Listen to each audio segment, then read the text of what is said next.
13 jenis ibadah, dan itu hanya sekedar contoh saja. Nah, kata beliau, wa ghairu dzalika min anwa'il ibadah, dan lain-lainnya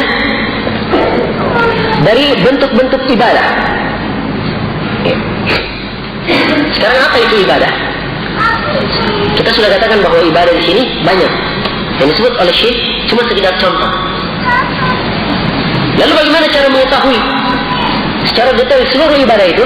Nah, kita harus paham makna ibadah itu apa. Nah, makna ibadah itu apa? Iya.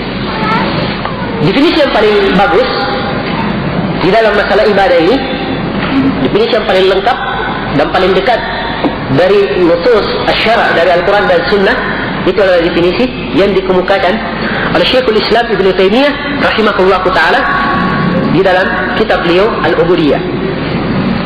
Ya. Di awal kitab Al-Ubudiyah, Syekhul Islam Ibnu Taimiyah berkata, al-ibadah ismun jami' likulli ma yuhibbuhu Allah wa yardah min al-aqwali wal a'mali al-zahira wal batinah. Nah, kata beliau, ibadah itu adalah suatu nama yang mengumpulkan, ya, jadi dia mengumpulkan banyak perkara. Jadi dia adalah nama mengumpulkan banyak perkara. Apa ya perkara-perkara yang dikumpulkan ini? Ya. Likulli ma yuhibbuhu Allah wa yardah, yang mengumpulkan segala sesuatu yang dicintai oleh Allah dan diridhai. Jadi itu ibadah. Dia dicintai oleh Allah, diridhai oleh Allah, berarti itu ibadah. Dipahami? Iya. Ya, kalau ingin mengetahui ini ibadah atau bukan, sisa kita melihat saja dalil dari syariat. Apakah ada dalil yang menunjukkan Allah cinta dengannya, Allah ridha dengannya? Kalau ada dalil, berarti itu ibadah. Ya kan? Salat misalnya, ya. Ibadah atau bukan?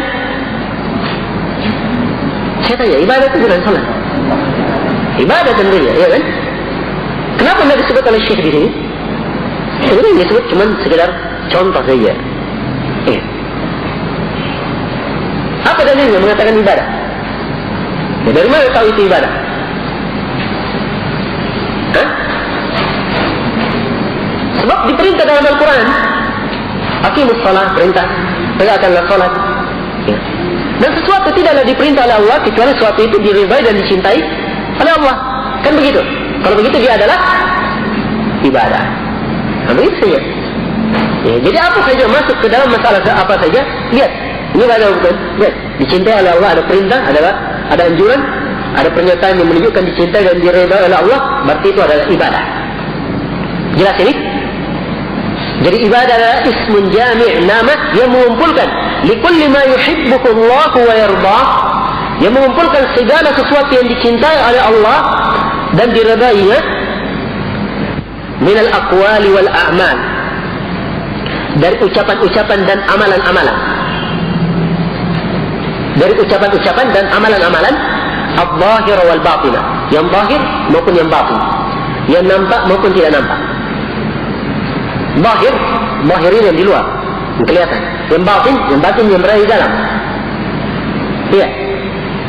Nah, dari definisi ini menunjukkan bahwa ibadah itu ada ibadah yang merupakan ucapan dan ada ibadah yang merupakan amalan.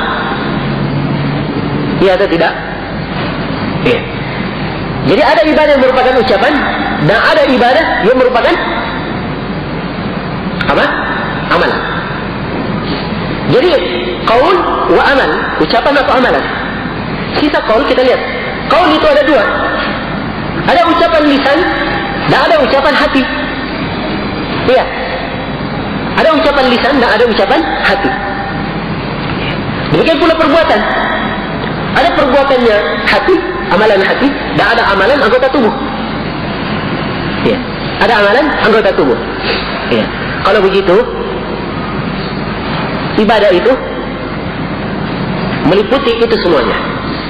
Kadang ucapan, kadang perbuatan, kadang yang dalam hati, yang nampak maupun yang tidak nampak, yang zahir maupun yang batin.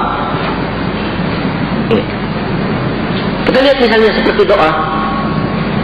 Ya. doa, ibadah nampak. Zahir dengan ucapan lisan. Dan kalian dilihat dengan sen ketika mengangkat tangannya misalnya, dia berdoa.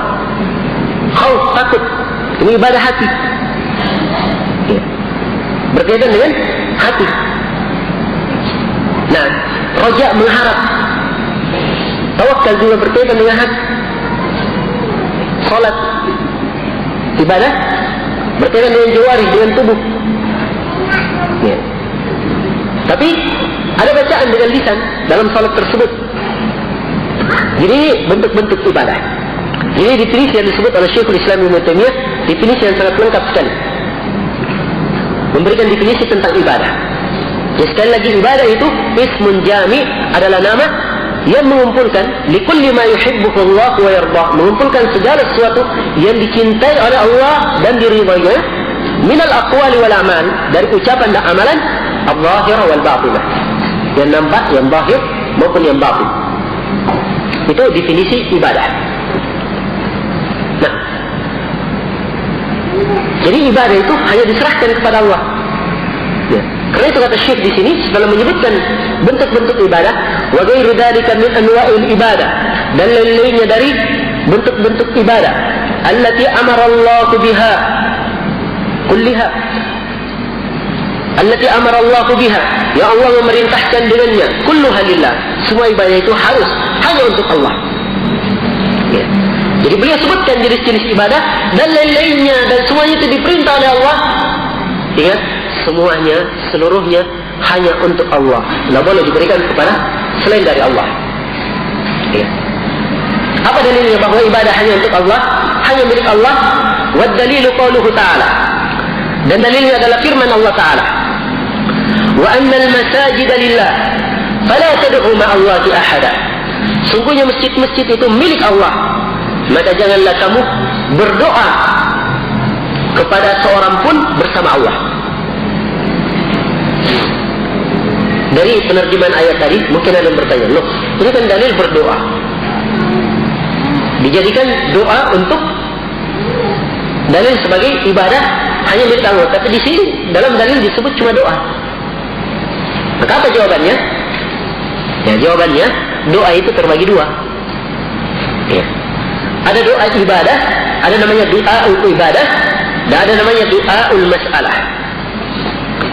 Ada doa ibadah dan ada doa mas'alah, doa permintaan. Kalimat doa dalam bahasa Indonesia itu identik kepada pembagian yang kedua, yaitu doa permintaan. Itulah makna doa yang dikenal dalam bahasa Indonesia. Tapi dalam bahasa Arab, doa itu kadang bermakna ibadah. Kalimat umum dia, bermakna ibadah. Ya. Salat, doa.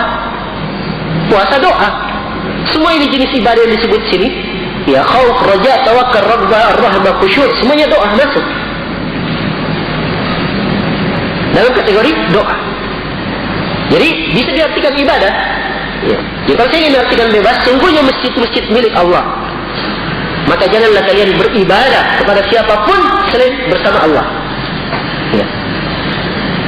Jangan kalian beribadah kepada siapapun bersama Allah Subhanahu wa ta'ala. Ingat, ayat ini sudah pernah berlalu bersama kita pertemuan kemarin, dan kita sebutkan bahwa masjid itu ada dua penafsiran. Ya. Penafsiran yang pertama, masjid bermakna masjid yang diketahui bersama dalam pengertian bahasa Indonesia, itu masjid yang dipakai untuk sholat, ya, tempat ibadah kaum muslimin, itu masjid. Diberi masjid yang kedua adalah anggota-anggota sujud. 7 anggota sujud. Yang pertama, muka dan hidung. Kemudian yang kedua dan ketiga, 2 telapak tangan. Yang keempat dan kelima, kedua lutut. Yang keenam dan ketujuh, kedua ujung kaki. Ini anggota sujud. Jadi 2 penafsiran. Jadi kalau diinginkan anggota-anggota sujud yang dipakai untuk sujud tidak boleh diberikan, semuanya itu milik Allah, hanya untuk Allah, maka jangan dipakai beribadah kepada seorang pun bersama Allah. Atau masjid yang merupakan sarana kaum muslimin untuk melakukan ibadah, itu semuanya milik Allah, maka peribadatan di situ hanya untuk Allah Subhanahu wa ta'ala.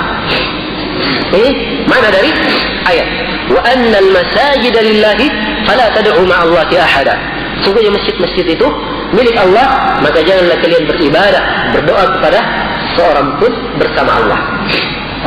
Ya, sini kalimat seorang pun umum. Seorang pun, siapapun dia. Namanya ibadah itu hanya milik Allah. Walaupun dia malaikat, walaupun nabi, tidak ada haknya ibadah, walaupun sedikit. Ya, walaupun sedikit, tidak mendapatkan hak ibadah. Itu dalil yang disebutkan oleh Syekh di sini. Maka setelah itu,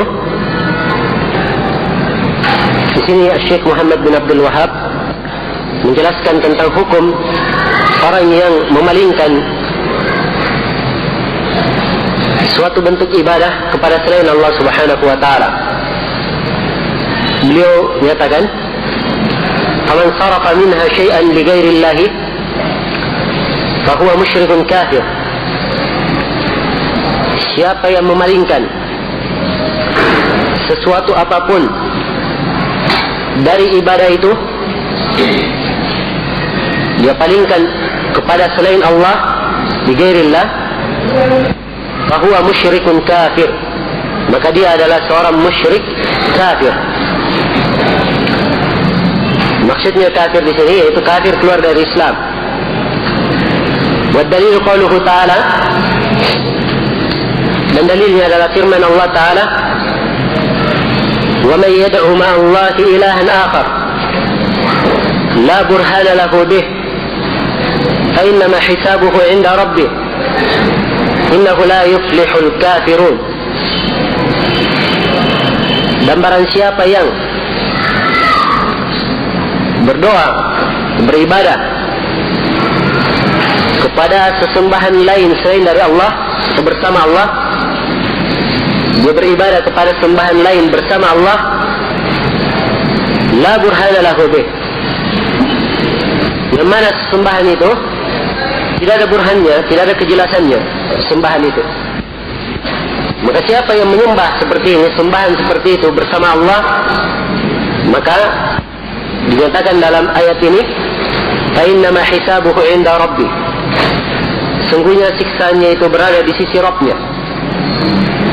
Sengaja dia disebut bagaimana bentuk siksaannya untuk menjelaskan tentang besarnya bahaya bagi orang yang melakukannya.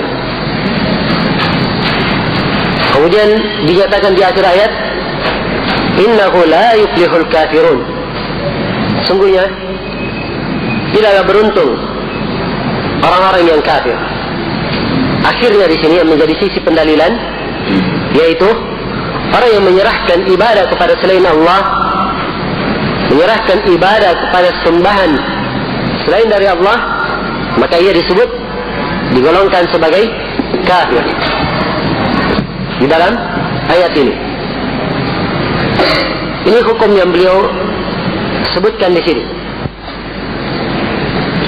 bahwa siapa yang memalingkan sesuatu ibadah kepada selain Allah, maka hukumnya dia adalah musyrik, kafir, keluar dari Islam. Iya.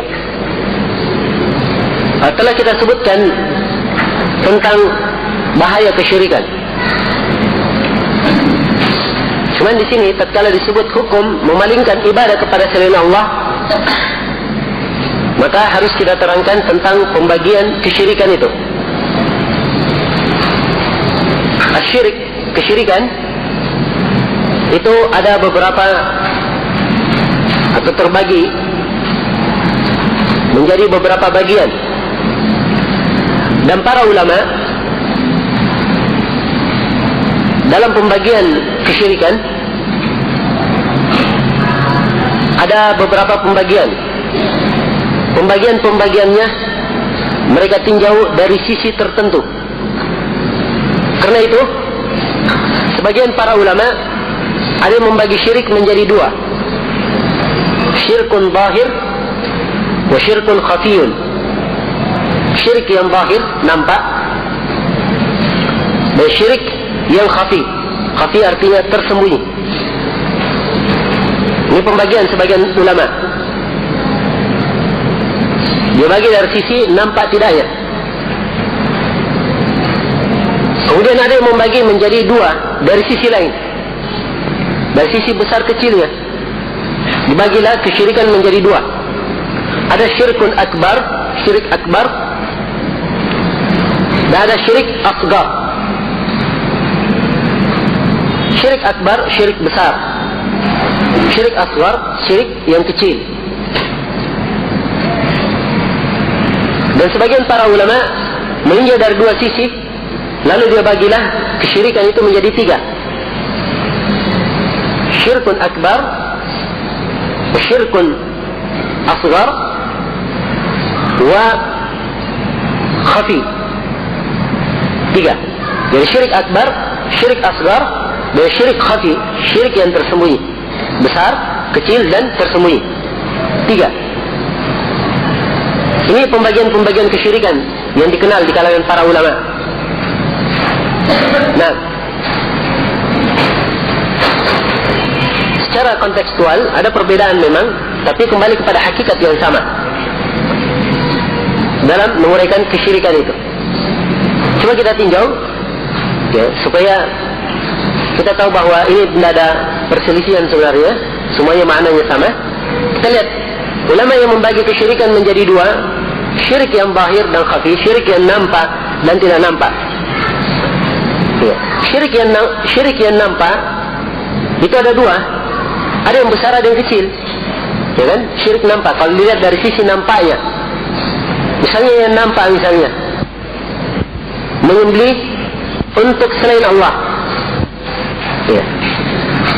Datang ke kuburan misalnya, dia sembelih di situ pada penghuni kubur, untuk penghuni kubur. Ini nampak atau tidak nampak? Hah? Nampak. Syirik akbar atau asgar? Syirik akbar, kafir berlakunya, keluar dari Islam. Kalau memang diperuntukkan untuk penghuni kubur. Nah, ini dari jenis syirik akbar. Nampak? Atau ada yang meminta pertolongan kepada selain Allah dalam keadaan susah, akhirnya dia minta kepada Habibnya, ya Habib anu, tolonglah saya, lepaskan saya dari bahaya. Ini nampak atau tidak? Ini nampak, zahir.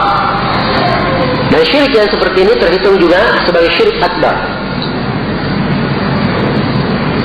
Baik, jadi syirik yang nampak itu ada yang akbar, ada yang akbar. Demikian pula syirik khafi, syirik yang tersembunyi. Syirik yang tersembunyi ada yang akbar, ada yang akbar. Yang tersembunyi yang tidak nampak, seperti kesyirikannya orang-orang munafikin yang menyembunyikan kekufuran tetapi menampilkan secara zahir keislaman dan keimanan. Ikut salat bersama kaum muslimin, kalau ada jihad juga ikut, ya, walaupun dengan susah payah. Walaupun kalian ikut, dia juga ikut menggembosi dan seterusnya. Syirikan ini tersembunyi, kemunafikannya orang-orang munafikin, dan ini terhitung syirik akbar, keluar dari al-Islam. Ya. Nah, demikian pula dari syirik khafi ini ada yang merupakan syirik akbar, kecil, seperti riya yang ringan. Kita katakan riya ringan, sebab riya berat itu hukumnya kafir, keluar dari Islam. Itulah riyanya orang-orang munafikin. Jika qamu ila salati qamu kusala yura'una an-nas. Nah, apabila ia berdiri untuk salat, maka berdiri dengan malas, ingin dilihat manusia. Riya. Adapun riya yang kecil, ya, riya yang kecil seperti misalnya seseorang bertingkah supaya dia dilihat sebagai ahli ibadah atau yang semisal dengan itu, maka ini syirik akbar, riya ringan. Jelas ini? Syirik akbar sifatnya apa? Nampak atau tidak nampak ini? Tidak nampak, khafi. Jadi ulama yang membagi syirik menjadi dua, syirik jali, syirkun zahir atau jali, dan syirik khafi. Syirik yang nampak dan syirik yang tidak nampak juga membagi. Dalam pembagiannya ada kesyirikan itu yang besar mengeluarkan dari Islam, ada yang tidak mengeluarkan dari Islam. Iya. Demikian pula para ulama yang membagi kesyirikan itu menjadi dua, syirik akbar dan syirik asghar. Dan ini jelas sudah ya dari contoh yang saya sebutkan itu tadi. Dan ini pembagian kebanyakan para ulama. Nah, yang membagi kesyirikan menjadi tiga, syirik akbar, syirik asghar, dan syirik khafi. Sisi pembagiannya, kalau syirik akbar, ya, seperti yang kita beri contoh tadi, menyembelih untuk selain Allah, atau minta pertolongan kepada selain Allah, istighatsah, berdoa kepada selain Allah, syirik akbar. Syirik asghar, ya, masuk di dalamnya bersumpah dengan selain nama Allah, ya, dan perkara-perkara yang semisal dengan itu. Bersumpah dengan selain nama Allah atau menggantung jimat-jimat dan semisal dengan itu berbentuk syirik asghar. Kalau syirik khafi, masuklah jenis riya yang kita sebut itu tadi, riya yang ringan. Ini sisi pembagiannya. Ya, memang konteks pembagian seperti yang saya katakan tadi ada memang perbedaan, ya, dari sisi konteks saja. Tapi hakikatnya kembali kepada sesuatu yang sama. Natijanya, hasilnya, buahnya sama. Demikian pembagian kesyirikan. Ya. Dan di sini penyerahan ibadah. Bentuknya siapa yang menyerahkan suatu ibadah kepada selain Allah, maka hukumnya dia adalah musyrik kafir. Dihukum oleh syirik sebagai musyrik kafir sebab bentuknya menyerahkan ibadah kepada selain Allah Subhanahu wa ta'ala. Nah, dan beliau menyebutkan dalilnya dari ayat Al-Quran. Siapa yang beribadah kepada sembahan lain bersama Allah, yang sembahan ini tidak ada burhan, tidak ada keterangan padanya, tidak ada kejelasan padanya, maka ancamannya sungguhnya perhitungannya di sisi Rabbnya. Diglobalkan tanpa disebut apa siksaan, menunjukkan ancaman yang besar siksaan. Ya. Sama yang misalnya kalau seorang ayah berkata kepada anaknya, kalau kamu berbuat begini, awas. Ya. Begitu sih, awas. Tidak disebut apa hukumannya. Ya. Sebab apa hukumannya? Mungkin bermacam-macam, beraneka ragam dia dapat. Mungkin satu, mungkin dua, mungkin tiga. Ya. Nah, dan ini dari uslub, dari asalib dalam berbahasa. Dalam bahasa Arab nampak hal tersebut, dan juga dalam bahasa kita ada uslub seperti itu. Dan ditekankan di akhir ayat bahwa siapa yang berdoa kepada selain Allah dikatakan tidak beruntung orang-orang yang kafir. Ya. Jadi di sini Syekh Muhammad bin Abdul Wahhab rahimahullah, setelah beliau menjelaskan tentang bentuk-bentuk ibadah, beliau terangkan dalil umum tentang ibadah ini dan hukum umum tentang orang yang menyerahkan ibadah kepada selain Allah. Dalil umum.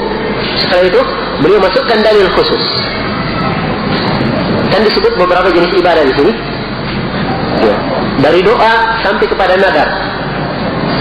Sebagai contoh beliau sebutkan. Setelah itu beliau sebutkan dalil khusus untuk setiap ibadah ini. Nah, dalil yang beliau sebutkan itu terbagi dua. Ada dalil yang beliau bawakan untuk menunjukkan bahawa ini termasuk ibadah.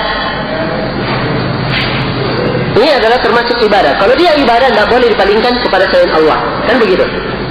Jelas, sampai kepada hukum saja dia ibadah, sudah selesai. Sudah kembali kepada dalil umum. Kalau dia sudah ibadah, bolehkah dipalingkan kepada selain Allah?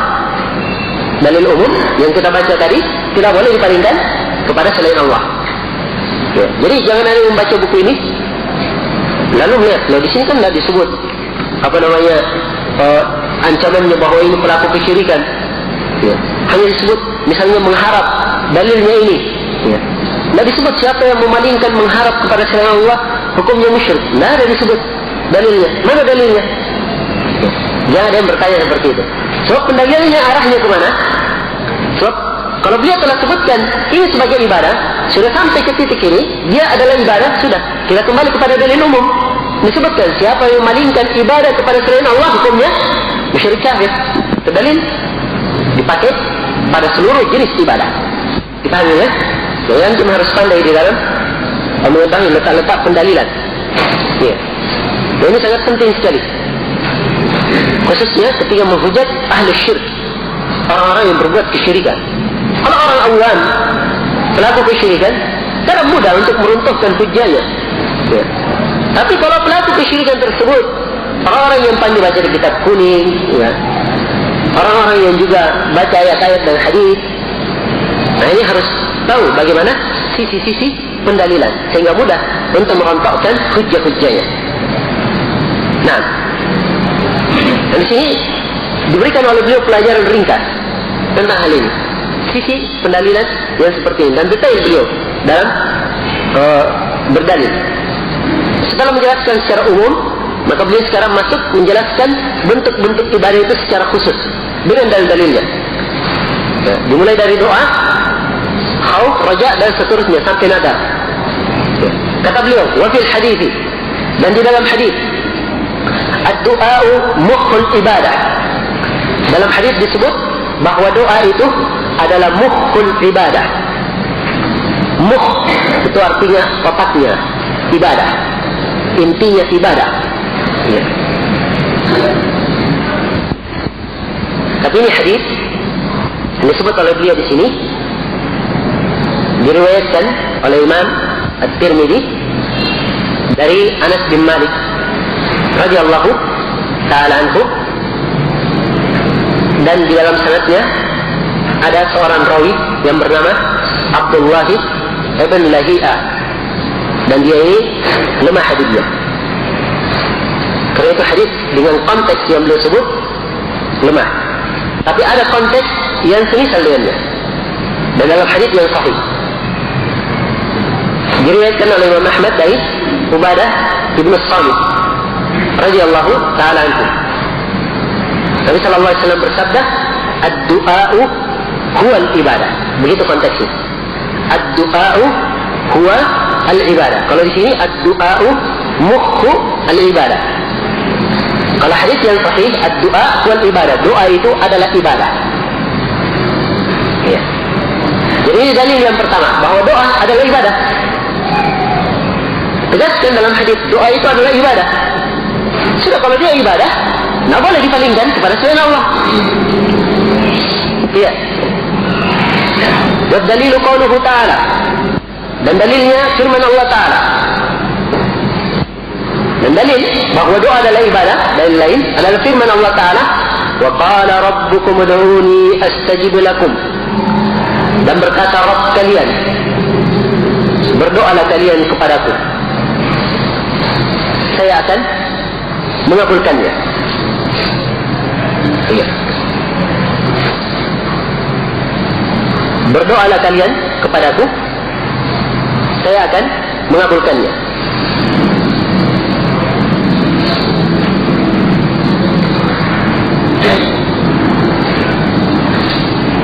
Di sini berdoa sebagaimana yang telah kita uraikan,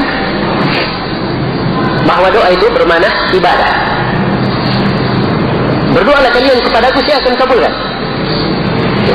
Beribadahlah, jadi di sini astajib punya dua makna. Kalau dia doa-doa masalah, berarti maknanya dikabulkan. Kalau dia astajib, doanya bermakna doa ibadah, maka beribadahlah kalian kepadaku, pasti saya terima. Nah, kemudian ditekankan di akhir ayat, innal ladzina yastakbiruna an ibadati sayadkhuluna jahannama dakhirin. Sungguhnya orang-orang yang bersombong dari beribadah kepadaku, maka ia akan masuk ke dalam jahannam dalam keadaan dihinakan. Iya. Akan masuk ke dalam neraka jahannam dalam keadaan dihinakan. Dalil ini dalil khusus tentang tidak bolehnya memalingkan doa kepada selain Allah. Doa itu hanya untuk Allah Subhanahu wa taala. Hanya milik Allah Subhanahu wa taala, hanya diperuntukkan untuk Allah Subhanahu wa taala, tidak boleh diserahkan kepada selain Allah. Maka siapa yang menyerahkannya kepada selain Allah, maka dia akan masuk ke dalam neraka Jahannam dalam keadaan dihinakan. Ini dalil tentang doa. Dan kita telah uraikan tadi bahwa doa terbagi dua. Ada doa masalah dan ada doa ibadah. Kemudian kata beliau rahimahullahu ta'ala, wa dalilul khawfi qauluhu ta'ala, dan dalil khawf. Dalil khawf adalah ibadah. Firman Allah Ta'ala, fala takhafuhum wa khafuni in kuntum mu'minin. Janganlah kalian takut kepada mereka, tapi takutlah kalian kepadaku kalau memang kalian ini benar-benar orang yang beriman. Lihat ayat ini, larangan dari Allah jangan takut kepada mereka, tapi hendaknya takut kepada Allah. Suatu kalau diperintahkan untuk Allah dan dilarang kepada selainnya, ini menunjukkan hal tersebut adalah perkara yang khusus untuk Allah. Iya, hal tersebut adalah perkara yang dicintai oleh Allah Subhanahu wa taala, sehingga harus diberikan hanya untuk Allah, tidak boleh kepada yang lainnya. Kalau kita sudah sampai di sini, berarti khauf termasuk ibadah atau bukan? Termasuk ibadah. Kita kembali. Sekarang khauf dalam konteks ayat menunjukkan hal tersebut dicintai oleh Allah. Berarti khauf itu adalah ibadah. Rasa khauf, rasa takut itu adalah ibadah. Khauf ini kalau diterjemah di Indonesia, ya, itu artinya takut. Yang diinginkan dengan khauf dalam bahasa Arab itu adalah rasa takut yang muncul karena khawatir akan ditimpa sesuatu yang jelek, atau mendapat gangguan, atau mendapat kebinasaan. Itu khauf. Nah, dipahami ini? Di dalam ayat, fala takhafuhum, jangan kalian takut kepada wali-walinya syaitan. Jangan kalian takut kepada mereka. Berarti di sini takutnya yaitu takut mendapatkan gangguan atau mendapatkan siksaan dari mereka. Jangan takut. Wa khafuni, tapi takutlah kalian kepadaku. In kuntum mu'minin, kalau memang kalian beriman. Iya. Ini rasa takut. Dan rasa takut itu terbagi 3. Ya. Ini jenis-jenis ibadah harus dipahami, ya. Nah, kadang seorang kurang paham tentang pembagian rasa takut terbagi menjadi 3. Ini terbagi menjadi ini, terbagi menjadi ini. Akhirnya jatuh dalam kesalahan. Ya. Sampai saya pernah mendengar cerita Anas bin Ajaib. Bagaimana itu? Ada seorang, ya, berkata, atau ketika itu sedang hujan, ya, temannya berkata kepadanya, tolong ambilkan, itu jemuranmu di luar, diambil. Ya, mungkin dia lagi sakit atau lagi apa. Dia juga tidak bilang apa-apa. Ya. Maka diajarkan oleh temannya, kalau kamu tidak bisa, minta tolong saja sama si Anu. Ya, katanya tidak boleh, minta tolong itu adalah kesyirikan. Minta tolong kepada selain Allah, hukumnya syirik. Ya. Kan ini aneh wilayah itu, ya. Sering ambil jemuran saja, minta tolong kepada selain Allah, hukumnya syirik. Ini karena tidak tahu pembagian-pembagian. Ya. Sama di sini yang takut. Ya. Seorang misalnya di tengah rumahnya sedang kebakaran, ya, tidak mungkin dia diam di situ saja. Ya, dalam keadaan tidak mau takut. Kalau takut, ya berarti syirik. Nah, itu keluar dari sesuatu yang dibenarkan. Jadi harus kita tahu bahwa rasa takut itu, khauf itu ada 3. Ada khauf bentuknya khauf ibadah. Ada khauf yang bentuknya khauf tabiat manusia. Dan ada khauf yang bentuknya khauf sir. takut tersembunyi rahasia. Kita akan terangkan ini, khauf sir ini. Nah, khauf bentuknya khauf ibadah. Bentuk ibadah yaitu ia takut kepada seseorang yang diibadahi dengan rasa takut itu. Ya. Maka yang seperti ini, khauf yang jenis seperti ini tidak dibolehkan kecuali hanya untuk Allah Subhanahu wa taala. Ini yang dilarang dalam ayat fala takhafuhum, jangan kalian takut kepada wali-wali syaitan ini. Pada syaitan dan wali-walinya. Ya. Jangan kalian takut sehingga menyebabkan kalian terhalang dari ibadah kalian, ya, dan memalingkannya kepada selain Allah. Wa khafuni, tapi takutlah kalian kepada. Ini khauf yang bentuknya ibadah. Khauf jenis yang kedua adalah khauf tabi'i, tabiat manusia. Manusia misalnya kalau ketemu harimau, apa yang dia lakukan? Lari. Ya. Nah, itu kan tabiat manusia. Ya. Dia di bangunan misalnya akan rubuh, nggak mungkin dia nggak merasa takut di situ terus, nggak. Dia lari. Ini khauf tabiat, tabi'i. Ya. Disebut dalam kisah Nabi Musa alaihissalam, ketika Nabi Musa sudah meninju salah seorang anggota Fir'aun meninggal di kota itu, maka disebut dalam ayat fa'asbahatil madinati khaifan yataraqqab. Maka Nabi Musa pun akhirnya di kota itu dalam keadaan takut dan mengintai-intai kabar. Siapa tahu sedang dicari sekarang. Ya. Sini khaifan, khaif. Wajar kalau ada takut. Ya. Ini khauf tabi'i. Khauf bentuknya tabiat. Tapi khauf yang bentuknya tabiat ini kalau melalaikan dan menyebabkan jatuh di dalam perkara yang diharamkan, ya, atau ya, kalau menyebabkan dia meninggalkan kewajiban, maka yang seperti ini hukumnya adalah haram. Ya. Kalau khauf tabi'i tersebut, tabiatnya ini menyebabkan ia meninggalkan kewajiban. Misalnya seorang misalnya mau keluar ke masjid, sholat subuh, berhubung gelap, ya. Kemudian banyak anjing, takut dikejar anjing, ya.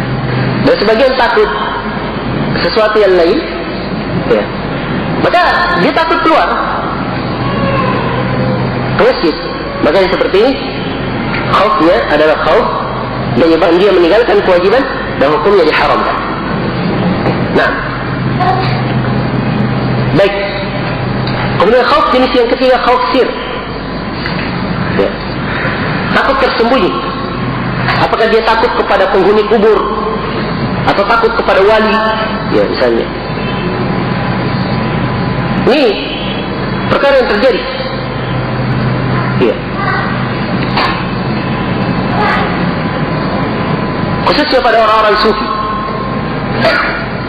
Karena sebagian orang kalau ada gurunya mengajar, lalu dia tidak salami sebelum ketemu, khawatir. Sebelum dia meninggalkan gurunya, dia tidak salam sebelum meninggalkan, khawatir akan menimpa sesuatu padanya. Dia masuk kepada khauf sir. Ya. Dan ini bentuknya kesyirikan.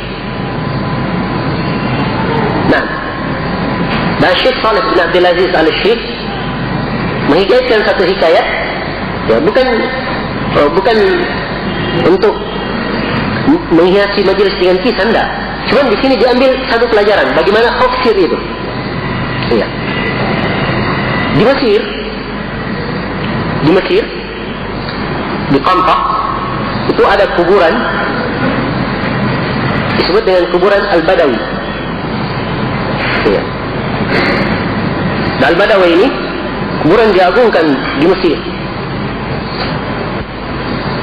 Nah, jelas tidak tahu apa hakikatnya Al-Badawi ada. Ya. Yang jelas diagungkan oleh orang-orang sana. Maka orang yang menceritakan kisah ini berkata, dia berjalan, ya. Dia berjalan dari satu kota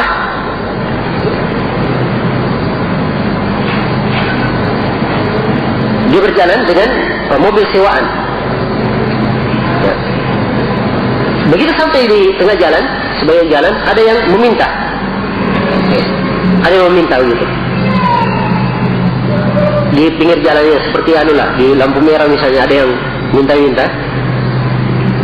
Oleh orang ini diberi, ya. Diberi. Tapi diberi pemberian rupanya dianggap sedikit oleh yang meminta. Ya, si pengemis di jalannya menganggap sedikit. Dia meminta lagi, tambah. Ya. Dan dia berkata apa? Demi Al-Badawi kamu harus tambah saya lebih banyak. Ya. Sumpah dengan nama Al-Badawi supaya diberi banyak. Dan kebiasaan orang di sana kalau sudah sumpah dengan nama Al-Badawi, wah harus diberi, kalau tidak bahaya. Ya. Begitu.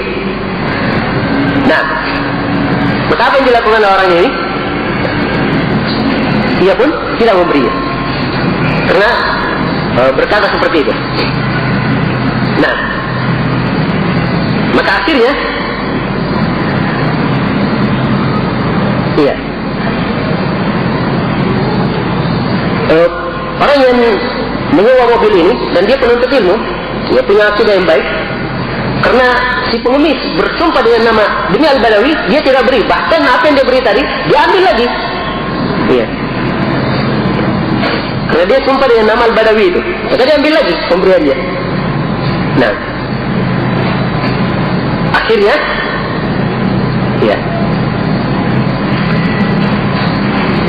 penuntut ilmu ini berkata, yang menyewa mobil ini berkata, kamu tadi sumpah dengan nama Al-Badawi, maka saya tidak akan memberikan sesuatu apapun selama-lamanya untukmu. Ya. Dan bersumpah dengan selain nama Allah itu adalah kesyirikan. Nah, sudah selesai perkaranya. Berjalanlah. Dan bukan di situ letak permisalan yang kita inginkan. Tapi menjadi permisalan ini sopir mobilnya. Ya. Sopirnya ini ketika mendengar si penumpangnya seperti itu, pengemis sudah meminta dengan nama Al-Badawi, kemudian dia tidak beri, bahkan dia ambil lagi pemberiannya, marah-marah lagi. Akhirnya sopirnya berkata apa? Sepanjang jalan dia cuma ngomong ustur-ustur. Ya, ustur-ustur, tutupilah, lindungi. Ya. Jadi dia ngomong, tutupi, lindungi. Maksudnya apa? Ya. Ketika mendengar seperti itu, tutupi, lindungi, maka penumpang ini, si penuntut ilmu ini bertanya kepadanya, ya, kamu berkata ustur-ustur, lindungi, kepada siapa kamu meminta? Maka sopirnya berkata, kamu tadi menghinakan Al-Badawi. Ya. Dan saya sekarang berdoa kepada Al-Badawi supaya saya dilindungi. Ya. Katanya kalau tidak, kita akan mendapatkan musibah. Badawi akan mengirimkan musibah untuk kita, karena kita telah menghinakannya. Ini khaufir seperti ini. Nah, ya, dalam dirinya khauf, padahal perjalanan yang dia tempuh, ya, dikatakan itu lebih dari 100 kilo dari kota Konfa itu menuju tempat yang dia tuju, lebih 100 kilo. Dia tidak berbicara kecuali ustur-ustur saja. Ya. Lindungi itu aja dia bicara sepanjang jalan. Maka begitu tiba di tempat dalam keadaan selamat, akhirnya penuntut ilmu ini menasihati dia. Kan mau dibalik. Dia bilang tadi harus dapat musibah. Hanya dia katakan, nah, tidak ada apa-apa kan? Ya, dia kan tidak ada tidak seperti yang kamu sangka. Ya. Bahwa Badawi itu akan bikin begini dan seterusnya. Itu tidak benar, tidak boleh bergantung. Ini dari sihati orang ini. Tapi apa kata sopir ini? Lihat jawabannya Habib Syir. Katanya asalnya Badawi itu orangnya baik hati. Katanya. Asalnya baik hati. Halim. Subhanallah. Jadi yang jadi pelajaran bagi kita di sini, ini bentuk khaufir. Ya, bentuk khaufir. Nah, dan juga pada sebagian tempat, naudzubillah kita lihat kalau sudah ketemu dengan guru ya tertentu, ya, dia harus terus menerus seakan-akan terikat dengannya, minta supaya guru yang melindunginya dan seterusnya. kadang masih hidup. Ya. Ini bentuk khauf kecil, dan ini adalah syirik akbar. Nah, maka hati-hati dan seperti ini.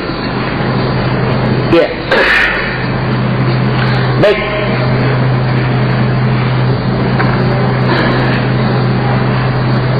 Mungkin saya akan memberikan beberapa masalah yang saya pandang cukup penting untuk dibahas di sini. Ya.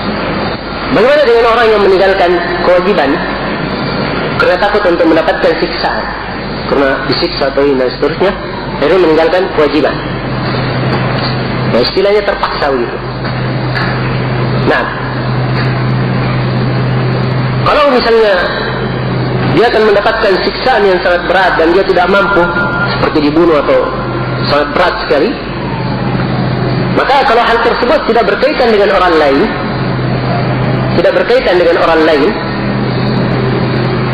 maka dia harus ketakutannya tersebut adalah perkara yang diharamkan, tidak dibolehkan. Kalau seulangi, kalau memang tidak berkaitan kepada orang lain, nah maka di sini bentuknya masuk kepada ikrah, orang terpaksa. Kalau tidak berkaitan dengan orang lain.